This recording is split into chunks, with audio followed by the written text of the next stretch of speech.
mature, intelligent talk every morning. Spice up yourself.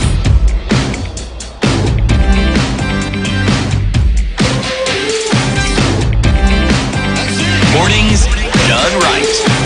94.4 Spice FM, Nairobi. It is 6 minutes after 7 o'clock. Good morning and welcome to The Situation Room, Kenya's biggest conversation on this 15th day of April. It's Tuesday, and here we are having conversations that matter, that are important for us to have in our communities, nation, region, and indeed the world. Our live streams are up and still running on YouTube, on Facebook, and on X, and our audience on KTN Karibu Sana as we get into conversations for this hour. The nominated member of the Senate will join us in a short while, making her way here. And just in case you wondering who that is, Tabitha Mutinda Munene is a nominated senator as well as the chairperson of the Senate Standing Committee on Finance and Budget. And we'll be talking this morning about the Public Audit Amendment Bill, which is that of the National Assembly Bills 4 of 2024. Big questions in terms of what's actually happening. How much does Kenya owe? How much does Kenya receive? What is being appropriated? What is being absorbed? What is being used? We'll have that conversation with her in just a while when she clicks into the room. All right, we've been looking through the headlines and some of those stories that we looked into this morning, and just then been able to touch on some of them and some of the issues arising from those stories. That when you talk about elections and that you say that you live in a progressive society whereby anybody, any citizen who then meets the mark according to the law can present him or herself to run for any position of an elective or any post of an elective position, then what in this day and age whereby you say you are living out your democracy with fear and trembling? What would stop you from allowing another individual? And even the word allowing seems a bit weird to me, that we can be in this day and age when we say we will not allow you to run for office. We may not know the details of the particular issues, but we've seen it too many times in this region, have we not? That we currently do have neighbors of the region where two individuals are now sitting in jail and they have always been contenders for the presidency. Are we really living in a world where democracy as we know it, or democracy as we define it, is actually living out to its expectations? And how can we make sure that we stay away from this dangerous abyss that we seem to be hurtling into very quickly? You know, the thing about freedom, there is nothing like national or communal or national, just an overall freedom that everybody enjoys. It's not the law. It is the people within that jurisdiction, within that country, understanding the law, understanding their freedoms, and putting those freedoms into practice. Yes. See, what runs contrary to our freedoms is this inherent belief about power and how it must be exercised. There's an understanding, it seems, it's not an African thing. It's just demonstrated more among us Africans. It's a human thing. Yeah. The reason why democracies work in the West, people don't bother to find out the history of how they killed each other and how they were unstable for almost 2 millennia before they came around to realizing that, it's actually in our interest to do what? To be talking to each other. Yes. It's actually in our interest if we just agree and discuss issues instead of going to war. And the reason why it works is because the citizenry have understood and they guard that freedom jealously. Yes. They go overboard sometimes. There are always individuals who will be extremists on both sides. But before they do, the moment people acquire a semblance of power, that power has a tendency of rewiring their thinking. Yes. They suddenly become the bastion of knowledge and wisdom who cannot be questioned. To the point that you curtail the rights, essentially, of other individuals? Curtail is really polite. You actually I'm being really polite. Yes, you ensure that you obliterate it if you can. Yeah. It's when the people show you that they are not going to put up with it, that people actually they stop and start taking steps back, yes, or retreating. Yep. But in the absence of that, it doesn't matter who gets into power. It doesn't matter. Yes. Those who campaign on democratic tickets, campaign on democratic tickets, full stop. If they were to ascend to power, for many of them, you would be shocked at the manner of dictatorships that they would actually display. I mean, as we talk about whatever is happening in our neighboring countries, if you just look at Tundu Lissu, just the historical context, let me just go through it real quick. You find that he survived an assassination attempt in 2017 when he was shot. He actually came to Kenya for treatment. And in 2023, he was arrested in July 2023 on charges related to unlawful assembly. In August 2023, he was reportedly detained again during a political event. And the charges that were put up was holding illegal gatherings. And it has been said that Lissu's arrest have drawn condemnation from global human rights organizations. But as we talk about democracy in Africa, we look at what the people consume to be democracy as a continent, as Africans. Are we at a point where we say, I know we've talked about what democracy that we enjoy in this country, multi-party democracy and whatnot. Our leaders tend to have a different view of the same. But are we at a point where as citizens, we can stand and say, what you're doing is wrong, this is what we want, and we push the idea of democracy to a point where we say it's acceptable? Do we though? Do we actually, when we think about democracy and how we play it out here, do we actually capture the complexity and opportunity of democracy? Do we really? That what opportunities democracy actually offers up to us, do we take those and see? Do we actually, because what does democracy mean? In its original meaning, it is the rule by the people, people's rule, that people in the majority are the ones who then give they lend their power to one or two individuals. The people in the majority lend their power to those in the minority, and we're talking about numbers here, to then be able to gather people and to lead for a period of time. So essentially it is that representation is given to these individuals.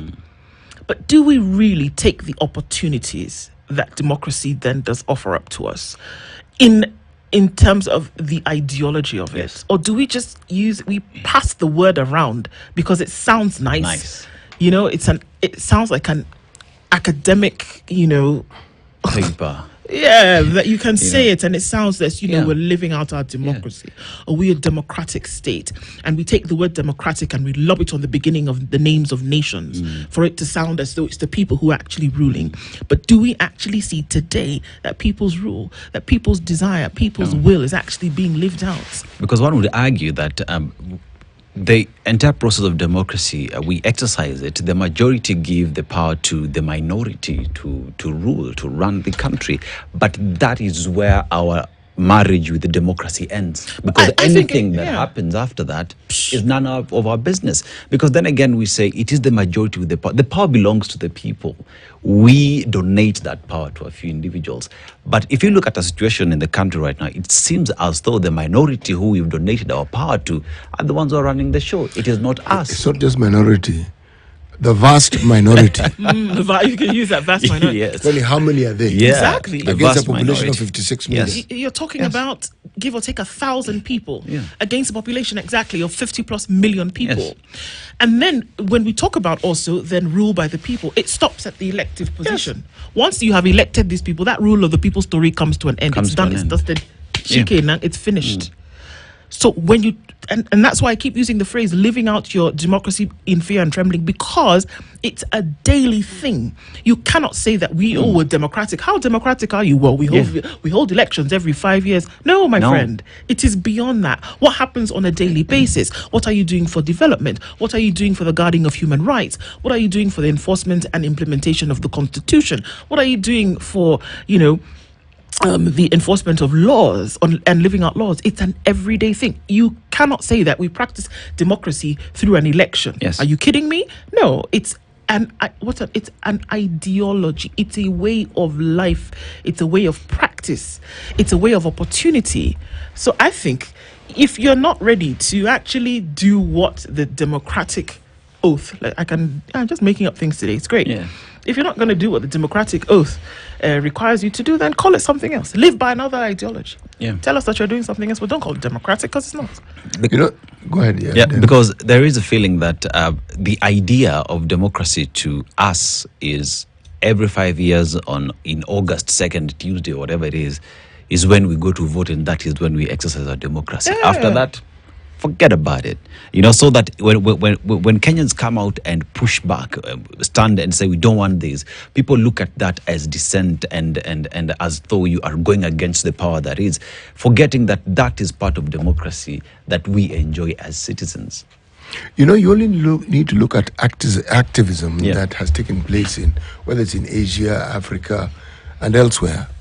Whether you are talking about Black Lives Mattering, whether you are talking, the Tiananmen Square massacre and what led to it, whether you're talking about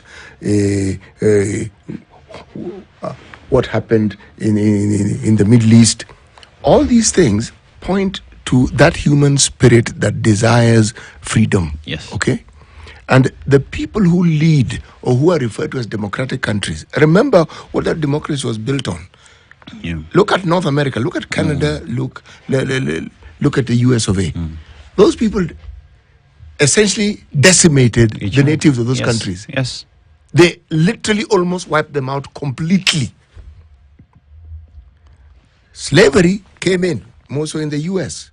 Now, a lot of history has been rewritten. It's called revisionism, so that one can look at these things perhaps in a positive light or give a variety of interpretations that could also lend itself to the truth. It's not a straight path. And when nations in the West highlight the inadequacies of our democracies, we need to understand that they are judging us against a yardstick that is actually false. We have leaders who are referred to by the West as dictatorships. We have Yoweri Museveni in Uganda. We have Kagame. Rwanda. Okay.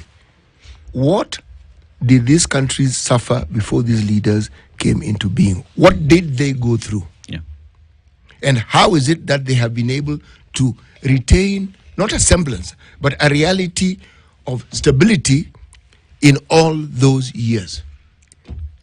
What is it? I'm going to ask an uncomfortable question. Yes.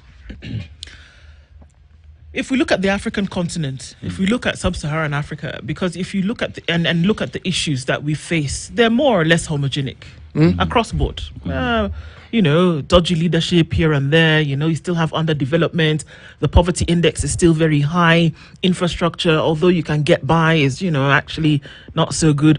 We don't have lights. Power is off. Water is not running. You don't have sanitation. I mean, come on. Hospitals problematic. Everywhere. Diseases Education everywhere. is iffy. Yes. More or less. You find the same problems.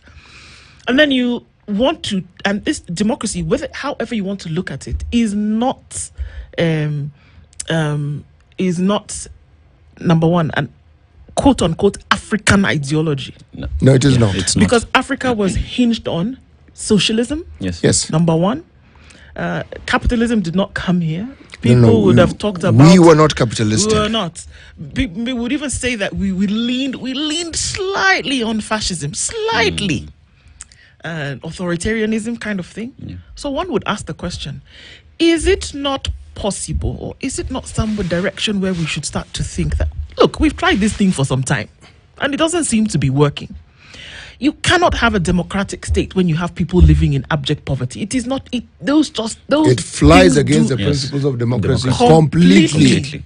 You cannot have a democracy whereby you have the few individuals in the country who have the majority of the riches and wealth and resources in their pockets, and the majority suffers. It is not possible. They just are not synonymous with one another. This capitalism doesn't work for us. It doesn't work for us. So is it not time we started to think about perhaps going back towards socialism, whereby everybody had a little bit of the pie, and that everybody is working in tandem to make sure that this thing works. And at the top of this thing, you have somebody who essentially is going to tell you what to do and do it right. Do you know, leadership in the African continent was consultative. Very. The Mzungu description of it and understanding of it is completely skewed. It was consultative.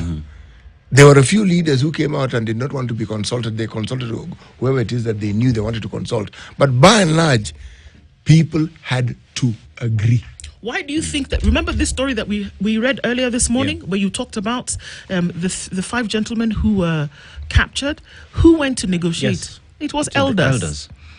It was the tenets upon which we are met, that a group of people are the ones who said, let's come together and put our heads together and see how we are going to do this thing. And that was how we sorted out matters. And that was how we made decisions on things like trade, on resources, on family, on community, on education, on children, on marriage, on death, on separation. Take your pick. We made those decisions based on an elder system. Yes.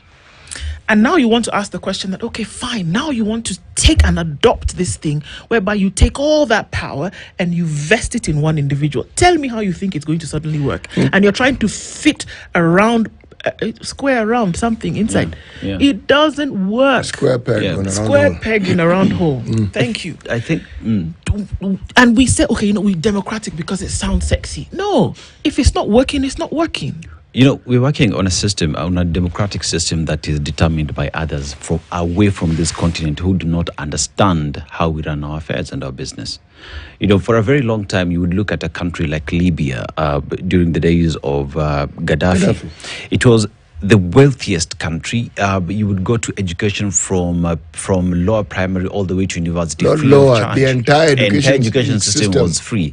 Healthcare was free. The only expensive thing in Libya was water, because it was a scarce resource. But even while we talk about water, Gaddafi went to the ocean and made sure that people enjoyed water, and they had water fountains desalination. all over the place. Desalinized.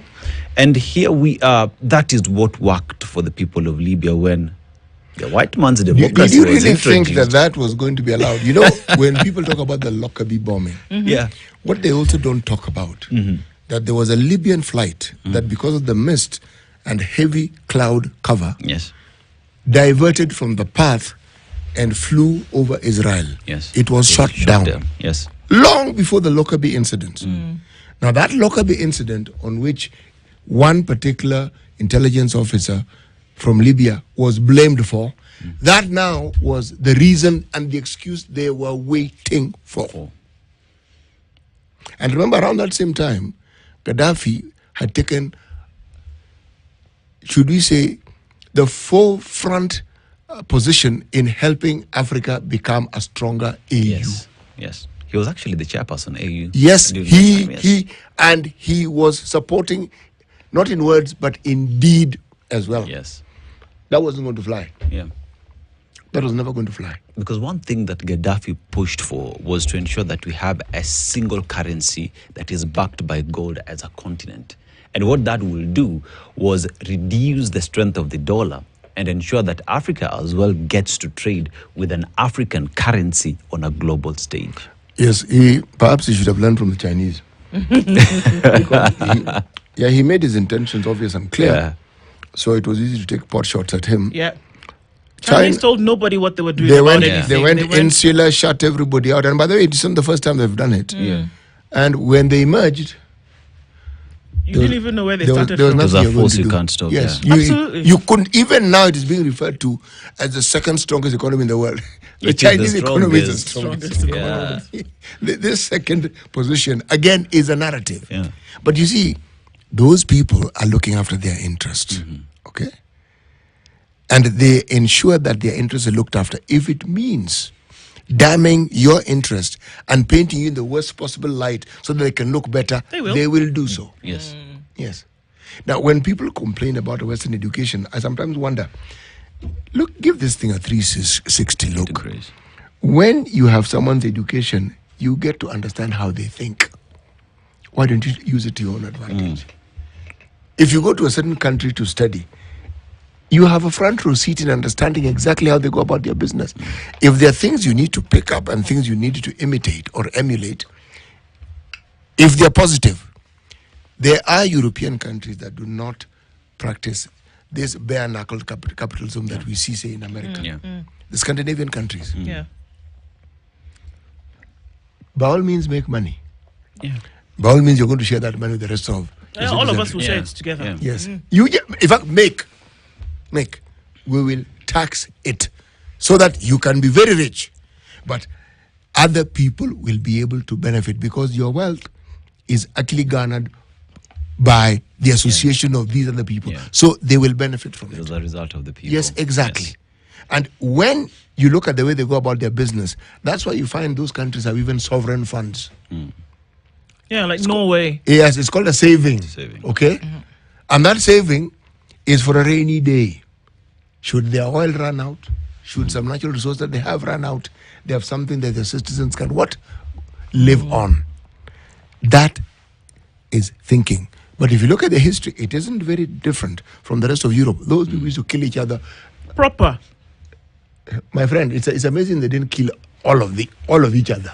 You know, City, as we talk about, if you look at Europe, the way they slaughtered each other, if you come to this continent, we actually haven't slaughtered each other. Oh, what? We've just done some garden variety killing. No, if you compare, if you compare the bloodbath that has happened between the Western countries among themselves as they look for control of power, or even when they're coming to Africa in making sure that that they have these protectorates and companies and whatnot. If you look at Kenya, Uganda, did we fight each other? Kenya, Tanzania, not really. No, among ourselves, We've not done that. We've not done that. But one thing that we are not able to do today is to reason together, unite together, and push a common agenda moving forward. But how do we get our people to respect and comply with the rule of law? Because that's where the West are ahead of us. Yeah, that's it. Yeah. And that regardless of what Yes. this thing is, there is an understanding and that there's Yes. awareness Yes. of what the system Yes. in terms of the law requires Yes. you to do. So even if you are a thug, You know. you know in the back of your head that, you know what, I'm actually not allowed, and that's Yeah. why they will do it with some kind of fear. That I'm actually not allowed to openly rig an election, for example, or I'm not allowed to, run away with state resources and just behave as though that's mine. There's an understanding, there's an awareness that, this thing is here for all of us. The thing that is That's why you have a welfare system that can work. The thing about that's fascinating about them is that you will find that when they have authorities like, say, the police service or the military, the oversight bodies actually have real power. Internal Yes. affair, Or properly. they have real power. And they know they answer to probably their boss, but they know what their mandate is. They are very clear about it. So the check and balance is real. Ours, you are an independent entity created by law, and yet you are still looking for over your shoulders to ask if this independence is real or not. I find myself perplexed a little bit though, CT, Yes. because then I want to ask the question that if we can have conversations like this where we're asking ourselves, what is it? What stops us from then being able to just, follow that path? And I'm not saying mimic what others have done. I'm saying that it is very clear. It doesn't matter where you are. You have a semblance. You have an idea of what is right and wrong. Yes. You do. You know. Yeah. You know that this pot is for everybody, that I should not just go ahead and plunder the thing. You know that you can't just do whatever. You know. But you still go ahead and do you've it. gotten to the heart of the matter. By what yardstick do we judge wrong and right? Yeah. Yes. What- Wrong and right. Wrong and right. If it suits me and I can justify it Then it's right. with my community and supporters, then it can't be wrong. It can't be wrong. Yes. If you attack me, you attack my community. Yes. Meaning it's acceptable. Yes. But when you look at where the arena in which other people play in, if you attack anybody, regardless of who they are or where they're from, the system dictates that it is wrong. And that's what I'm saying. What And is when it that is and so it- difficult yes. for us to grasp? And when it is wrong, it doesn't mean you're being picked on. Yeah. No, it's just wrong. It's just wrong. And we've all communally agreed that it is wrong. Yes. So are we at that point where we say together as different communities that we are, perhaps about time that we stood our ground and said wrong is wrong regardless of where it is you come from? That's a journey that's ahead of us. Idea. But tutafika city. Me, I'm optimistic. Oh, no. I do not doubt that we'll get there. In fact, sooner than we think, actually. Yes.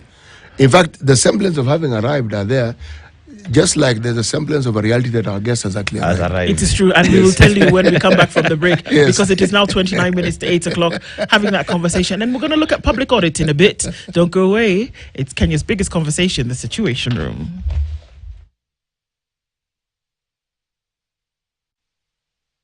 This is The Situation Room. Easter is a time of wholesome celebrations and remembrance of the resurrection of Jesus Christ. It is a time of joy and faith in Christ with family and friends. This Easter, share a message of your thoughts and warm wishes with family and friends on the Standard newspaper and on KTN TV. To book, SMS JC to 22151 now. Remember, SMS JC to 22151 to wish your family and friends a happy Easter on the Standard newspaper for only 950 shillings and celebrate together. There's a bomb! What? There's a bomb! You have to leave! What bomb? There's a bomb! The tower's gonna blow up! We need to leave! Nico, move it, move! There's Nico, gotta get bombs out! Nico. And Aiden! Carlos, no! What about Aiden? Yes, him too! Aiden's This will out be the end of there. Aiden's Aiden's still insanity! there, you can't! Kira, get out! Get out! Move! No! Bobs! What about Bobs? This will be the end of Mina's vengeance! No, Carlos, please, I beg you! No, I won't! Bobs! My children are ungrateful brats! I'll kill them! Carlos, please!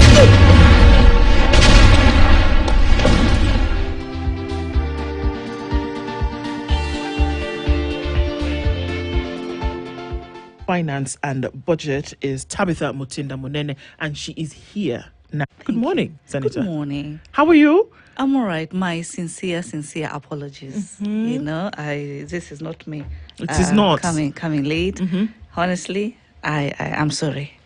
We shall not prolong that any longer. Yes, Asante. but thank you so much for coming either way. And Yeah. you know, as they say, the day has broken, so we'll take what we can and move along with that. Yes, thank We'll you. take a minute to welcome you and allow you to settle down. CT has today's proverb, and he'll tell you where that is from, and then you can do a little interpretation for us. Okay. Okay.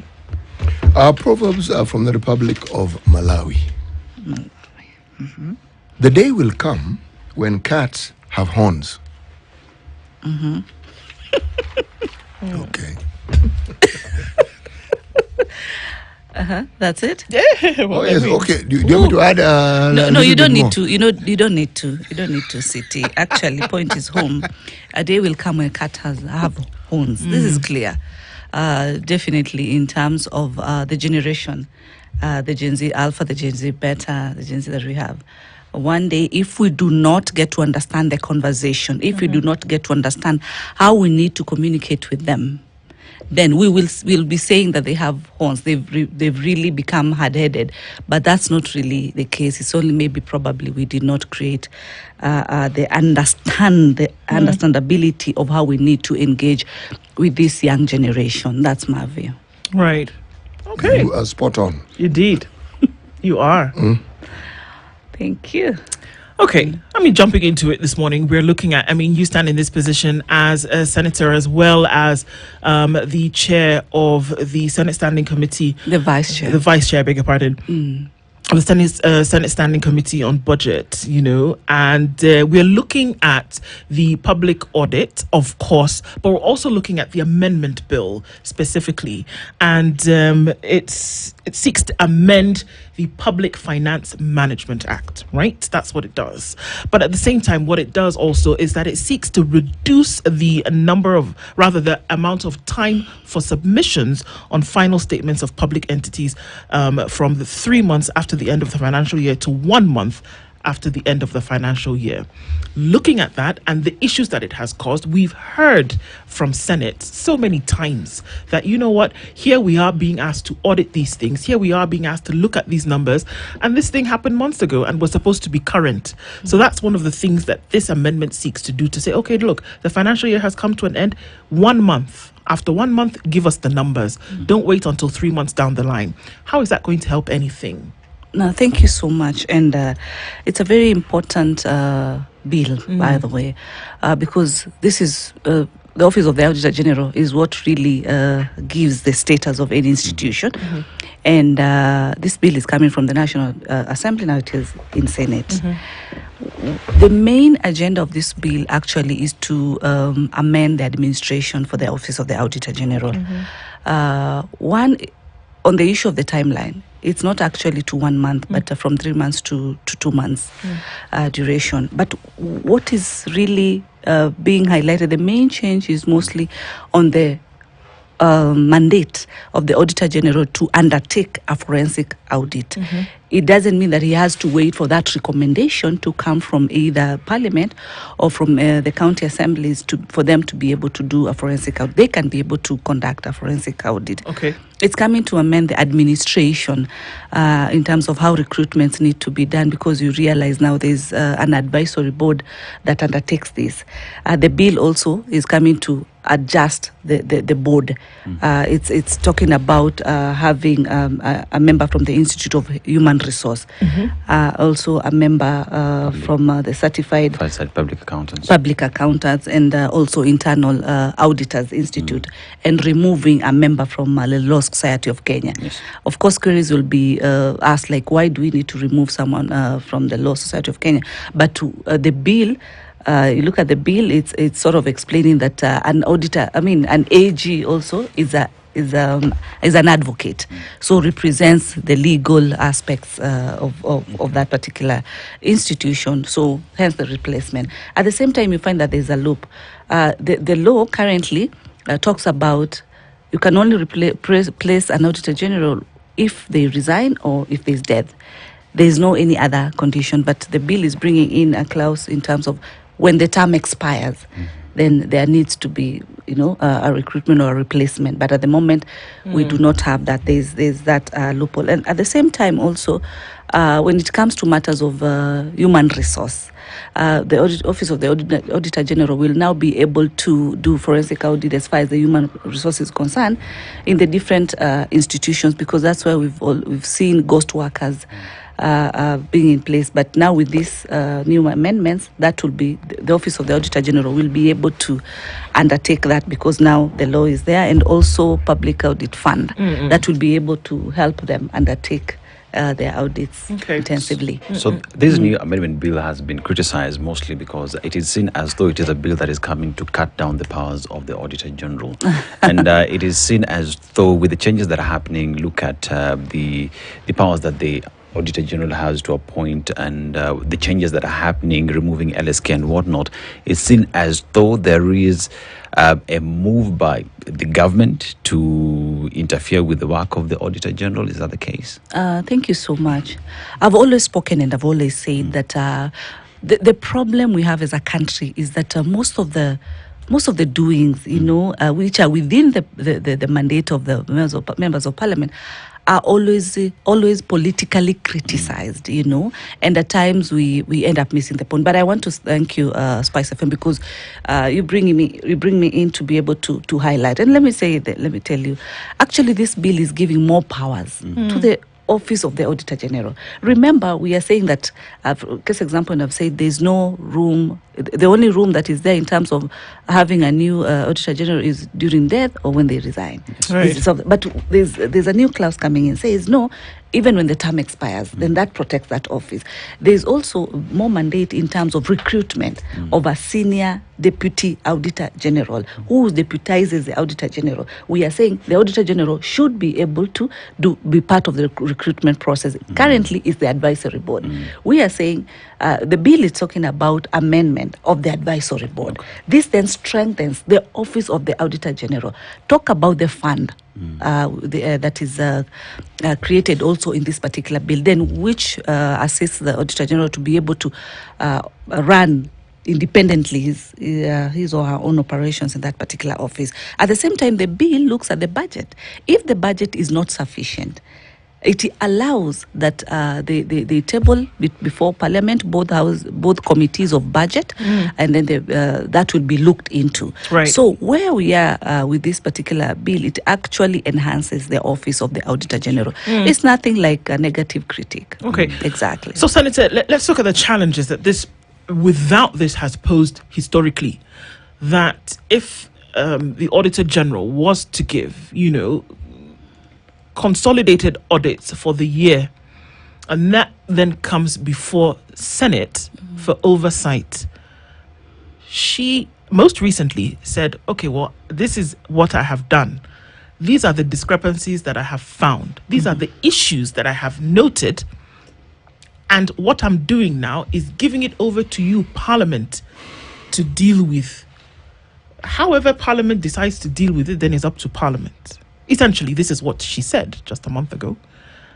How has this been dealt with before that could possibly give rise to now the thoughts for this amendment? What challenges have we faced previously that you would say it was necessary to do this? Actually, what has been happening previously is that that power has been vested within Parliament, but not within the Office of the Auditor General. But right now, with this with the bill, with these amendments, it now allows the Office of the Auditor General to be able to move further. To the independent bodies. Case example, the EACC.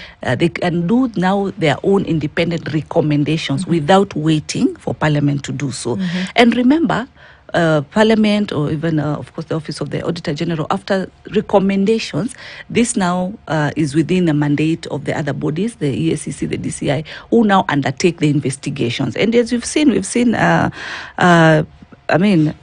public officers being told to answer, sometimes being arrested, or investigations being done. That is after these recommendations have taken place, because it is through those recommendations that these independent bodies can be able to take action. So further, it gives power to the Office of the Auditor General, and that's why I'm saying, at times there is what is looked at when it's a bill that is touching the Office of the Auditor General. The first thing is that the Auditor General brought this out, so you want to really diminish his or her powers. That's not the case. Actually, it is strengthened because it's so sad. How we work by doing recommendations. I cannot go and arrest a governor. I cannot go and arrest a public officer. But the powers vested by me within Parliament as a member of that particular committee. As a committee, we sit and do recommendations. And now we forward to the relevant bodies. It is at this particular point that now they should take up and do further investigations, do forensic audit, because I'm not in a position to do forensic audit, but I'm in a position to do a recommendation if I feel that something is not really clear. And that is the only way we are going to ensure that do I use the word minimize corruption, because it should not even be minimized in the first place. I mean, just fight it completely to 0% completely. This is the way to do it. If we do not strengthen this, and let me tell you, some of these decisions that you think as members we make that are just like for us, that's not the case. All these laws, there's no law for Mutinda. There's no law for CT. These are laws that govern all of us. So I always say, when we're making the laws, just know that tomorrow this law might be used against you. But make a law that tomorrow it really brings a positive impact to our country. There's something that there's a matter that very many independent government institutions complain about: resources. Are we therefore saying that this bill is going to give the Office of the Auditor General an independent budgetary allocation? Because Parliament has it. They have the Parliamentary Commission. The police now have it. The teacher service has had it for a long time. Are we saying that this is what is going to happen? And if this is already happening, how exactly is it maintained? How do we know that this is what happened? Because that same office has on occasion mentioned that they also have constraints, because if they lack the resources, it doesn't matter how expansive the mandate is, they will simply not be able to carry it out effectively. Correct. Very important. And that's why I've said in the bill, two things. The bill is creating what we call the Public Audit Fund. And this fund is going to assist the Office of the Auditor General to be able to carry their operations as far as auditing is concerned. Further to that, the bill again allows the Office of the Auditor General to be able to, if the expenditures or if the budget is not sufficient, it allows that it tables it back to Parliament through the relevant committees of budget, so that we can be able to look at this, where are the gaps, and be able to recommend for additional funding. So it's giving the Office of the Auditor General more financial support so that they are able to carry their mandate. We've invited the Auditor General in our committees. You find that at times there are challenges even for human resource. Of course, then that is because of funding. They need to employ more people to the grassroots level, to the county level, so that this audit can be able to be concluded and concluded with time, so that in case of any gaps, recommendations can be done. So what as the bill required. right? So what the bill does is that it is making recommendations, or it's giving options. The bill essentially is then saying that the Auditor General can then go towards an investigative option. It is not saying that she or he shall. It is not. It is prescriptive. It is not mandative. Is it not? It is not saying that the Auditor General then, when he or she finds discrepancies or misappropriation or mismanagement, then must go towards any kind of investigative authority to ensure that the person or persons who were then found culpable in this matter then should be investigated. It still sounds to me as though the bill is a suggestion of what the Auditor General then can or will be able to do, but not what he or she must do. Am I wrong? No, I was just actually trying to look at the clause, but I'm not getting this. But what the bill says, because we deliberated on it actually last week, it says shall. It gives now the Office of the Auditor General the power to move to the next level and now do the recommendations. Okay. Because what the law requires is recommending that this is what we've been able to flag out. This is the report as far as the audit is concerned. Kindly, the Office of the ESCC, investigate this further, because they're the ones mandated. They're the ones who'll be able to move in and, for example, do arrest or carry all these books and everything. So it's giving the office more power. Currently, that power is vested in Parliament, whereby we as through the committees, we do the recommendations. But now it extends further to the Office of the Auditor General, which we say shall. So allow me to ask then. Yes. It seems as though it then operates under the assumption that if the Auditor General currently had the powers of, recommendation for investigation, or even the powers to then go from where she sits, having found discrepancies, could go directly to the DCI, to the EACC and say, this is what I found, it's wrong, do something about it. That is the assumption that she would do that, and carries that assumption over to where this bill then is amended to say, well, since previously you didn't have the powers to, now we're saying that you have the powers to, but it is not looking at the fact that she may choose not to. You see, it is what the bill is doing is giving the office the power. It is now the office to choose to exercise these powers or not to. So then, that is where we will be able to challenge and say, you have no excuse. You have the powers within the law, because currently, at times during our interactions with these different offices, independent offices, one of the excuses at times is, which you've noted, is that I do not have the power. The power is vested with you as members of Parliament. You have the powers. I do not have the power. Okay. My power is up to this level. Now we are saying we are giving you the power. Move to the next level and be able to move this recommendation to the next relevant office. And why are we saying that? Because we've seen the Office of the Auditor General highlighting and bringing out discrepancies within these financial books. And then Kenyans, of course, question. And what is the response? I've done my part. So we are saying now we are giving you more power. Move to the next level and be able to seek further clarification, so that people who have misused public funds can be brought to book. I've also talked about the human resource audit. Now there's the Office of the Auditor General is going to be given more powers to be able to conduct human resource forensic audit, so that these issues of ghost workers can be eliminated, dealt with. So one of the areas that the bill as well seeks to address is when it comes to the audit of officers, say the military and the intelligence services. And this bill seeks to give powers to the Auditor General to be able to go into that and look at the budgetary practices. With that, in case and investigations, if it would be done, where then would the Auditor General go with regards to these two bodies, intelligence and defense? If he does what? If he highlights that there are discrepancies within those independent bodies? Yes. The law protects the Office of the Auditor General.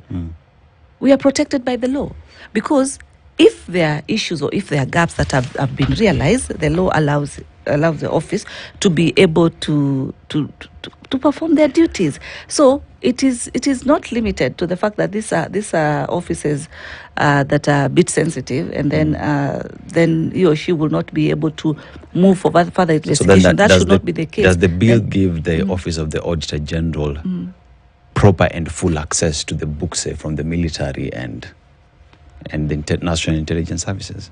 Not just to national and all that. The Office of the Auditor General mandate and responsibility is to do public audit, which is all government departments. It's not limited. There is nowhere in the Audit Act bill that talks about that they are going to audit these departments or sectoral departments of the government, and these ones should not be audited. That's not the case. Remember, funding comes from Parliament during the budget process. So these audits have to be conducted. So it's not limited to any. And remember, as I said earlier, the bill is coming from a point of whereby the Office of the Auditor General has highlighted gaps and misuse of funds in different public institutions. And then there has been a question of then what next? This is what it's really trying to address by giving the Office of the Auditor General more power and also more financials so that they can be able to maximally operate. Yeah. If, from what we've said, that there has been a continuous highlight of these discrepancies, misappropriation, absorption, not seeing to optimal levels, etc., these are things that have come from the Office of the Auditor General. Do you see that there is an appetite also from this office to make sure that these holes are closed?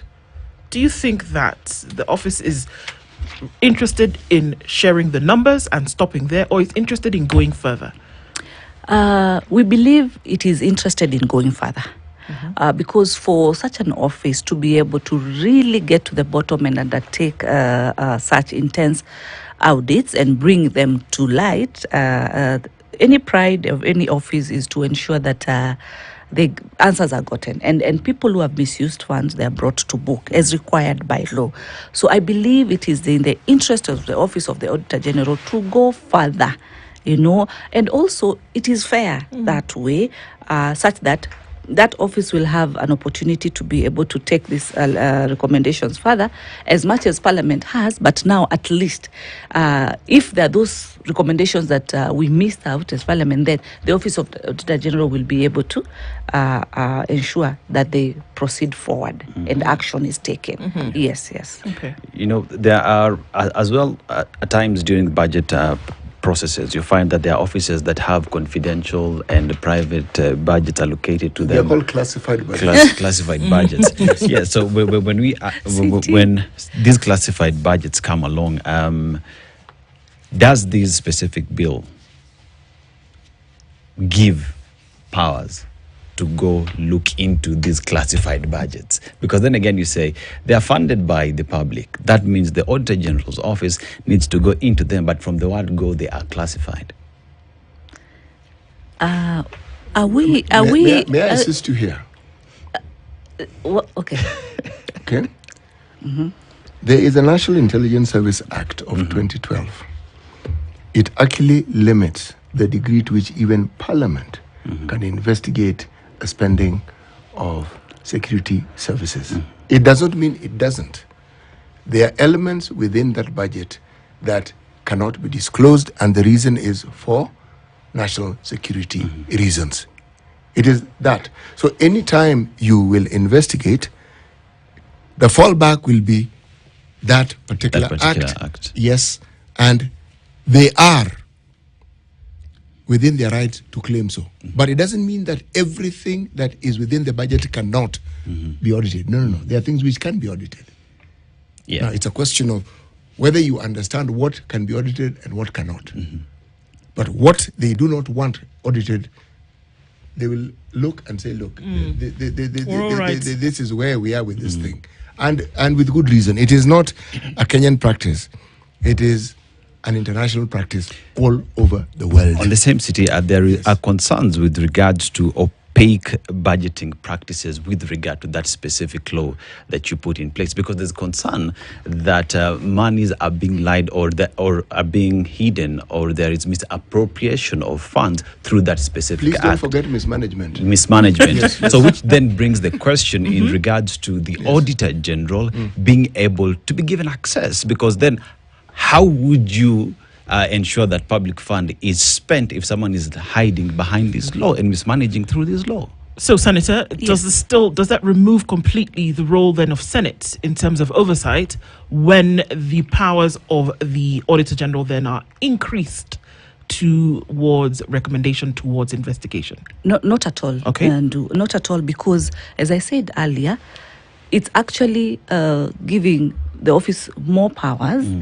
It doesn't amend the powers of parliament. There's nowhere there's another amendment saying that then we should not do recommendations. It's actually enhancing another independent body, institution, to be able to hasten these recommendations. So it's actually a plus even to us as parliament, because now it brings in this synergy to be able to bring the culprits to book, as required. So even as we get through to this, so we're getting into the fiscal year comes to an end, in the next couple of months. Sure. Budget is going to be read in June. Is Senate, as an oversight body, comfortable with, number one, reports, whether it's a public speculation, perception of how the budget year 2024-2025 has gone, getting into another one? Is there comfortability across board? No. I'll be very honest and say completely no. And I'm talking from actually more specifically on the equitable share for county governments. Our proposal during the PBS was 465 billion. The National Assembly is proposing about 405, and that's where we, of course, as I said, as Senate, we have problems. We are not agreeing.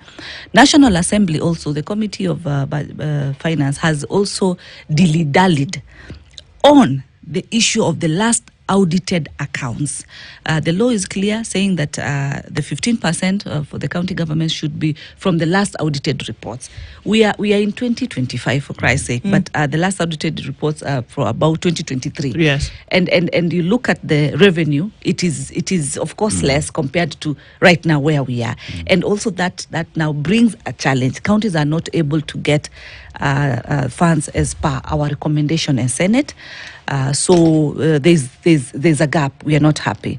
But we hope, because we've really brought this to book, we've really highlighted this. Yesterday with the other committee that I sit for health, we had the Secretary General for PMDU, and they were raising concerns as far as the salaries for doctors, salaries, stipends for UHC are concerned. And the COG responds and talks about the challenges they have as far as funding is concerned.